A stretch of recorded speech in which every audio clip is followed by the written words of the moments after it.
Big Boss season 9 முதல் வாரத்தில் கம்ருதீனிடம் விஜய் சேதுபதி மற்றவர்களை காட்டிலும் சற்றே கடுமையாக நடந்து கொண்டதை போல தோன்றியது. திவாகரை கம்ருதீன் பேசிய வார்த்தைகள் கண்டிக்கத்தக்கதுதான் என்றாலும் அவர் பலமுறை மன்னிப்பு கேட்க சென்றபோது கூட திவாகர் அவரிடம் பேசவே தயாராக இல்லை.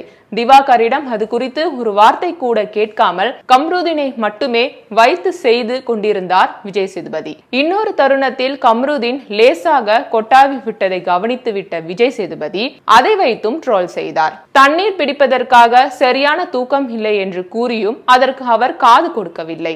விஜய் சேதுபதியின் இந்த கடுமையான தாக்கம் இடைவெளியில் அரோரா, ஆதிரை உள்ளிட்ட போட்டியாளர்கள் பேசிக் கொண்டதிலிருந்து தெரிந்து கொள்ள முடிந்தது. விஜய் சேதுபதி தேவையின்றி கடுமை காட்டுவதை இனி வரும் எபிசோட்களில் குறைத்துக் கொள்வார் என நம்பலாம். வார இறுதியில் கனிக்கு கிடைத்த கைத்தட்டலும் பார்வதிக்கு கிடைத்த டோஸும் இனி வரும் எபிசோட்கள் எப்படி இருக்க போகிறது என்று ஓரளவு கணிக்க முடிகிறது.